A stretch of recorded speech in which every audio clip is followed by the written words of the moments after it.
All right, guys, welcome back to the channel. Sorry for the delay of videos. I know we really wanted to pick up more videos this year, which we will. Projects are just kind of out of control right now. We got a bunch of events going on that we're running. We just added another one to our list. So in between builds, the summer finally, well, semi-summer starting to finally show up and go into meets and building bikes and everything and customer projects. It's been tough to kind of record and do all this stuff. But good news is today we're going to do a 1915 front fork, I should say. And it's very similar to one of the forks that we did earlier on the channel here. The scissor race fork. We did a full in-depth video on how those go together. This is very, very similar. The only real differences is the length of the outside spring tubes as well as the castings. And on that fork, you guys saw us use castings that we had made in the past, traditional style, by pouring waxes, sending them out to a foundry, getting them back, and then machining them and all that good stuff, which is extremely labor intensive, and it makes it kind of hard when you're a small shop like we are and trying to do a bunch of projects, make parts, build bikes, and do all these events across the country. So what we did is, obviously we have our own metal printer now, and we're really incorporating a lot of the vintage parts into metal printing, into additive manufacturing, and having it right here in our facility. It makes all of this stuff a lot more realistic for us now, and it gives us the ability to create things really, really accurately like they would have 100 years ago. So we were lucky enough, one of our friends hooked us up. He gave us an actual completely original 1915 HD front fork. We took that fork and we scanned every piece of it and reverse engineered it, modeled it, and turned them into solid models from the scans. So what we have now is 100% exact reproduction replicated parts from that front fork. So this is our rear casting, this is our front fender casting. These are the two main castings that make up the front fork on the 1915, which again, this is different than the scissor race fork you saw us make earlier in another video on the channel. So other than that, it's very, very similar. We use the same rear tubes, which obviously we make these. These are the elongated rounds, and they have a long taper. These are made out of chromoly. We have a bunch of these that we make. We have our fork stem here. We have our triple plates that we do. And these are really, really fun project. I love making front forks because we literally make every single thing you guys see here. So not only do we make the castings now, the tubes, all of the pieces that go inside of the fork, the springs, everything. This is truly 100% built in-house product that we do here over at Competition. So I just finished up, for the sake of long videos, we didn't want to make it too long. I actually machined these earlier on, and these are our front spring tubes, and these are in the raw form. What I end up doing is I take a piece of tubing, I turn it down, I part it, and then I thread the ends for the top caps to complete the fork to hold the spring assemblies in. Then I machine the slot for the plungers that go down in here like this, and these slide up and down so that that gives you your internal sprung front suspension. And that was one of the cool things about the early Harleys. All of them in the teens and then in the very early 20s, they had internal sprung front suspension, so you couldn't actually see any springs from the outside. It gives the bike an extremely clean look, and it just keeps them simple and elegant in a way. That's what I love about the early bikes. So let's go ahead. We're going to get started with this one. First thing we're going to do is the front spring tubes. They need finished before we start brazing the entire assembly together with our fixture here. What I'm going to do is these are our bottom lugs, and what I like to do with these, instead of just brazing them, I like to, it reassures me that they're going to be nice and strong for a long, long period of time. What I like to do is I like to actually TIG weld these in the bottoms, and I actually plug weld them. So I already pre-drilled the holes in these tubes. Like I said, I machined these earlier on. So we're going to go over to the weld bench. I'm going to plug weld these, TIG weld them into the tubes. And once that's all done, we can start putting our tubes in our castings, setting them up in our fixture, and we can start brazing the rest of the front end together and get this thing going. So let's get started.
So we just finished up brazing the 1915 front and rear fork.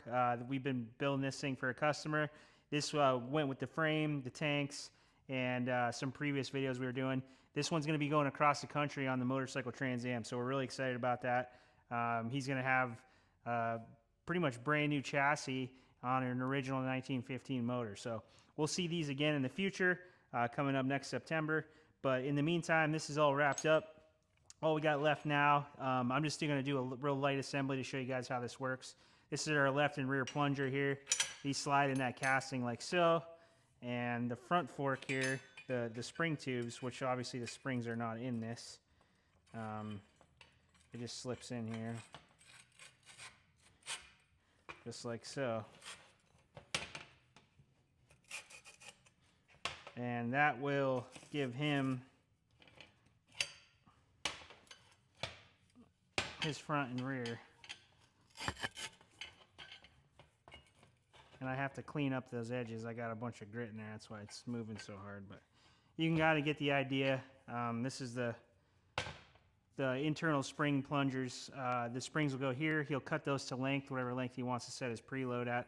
And then the other two springs will go up top.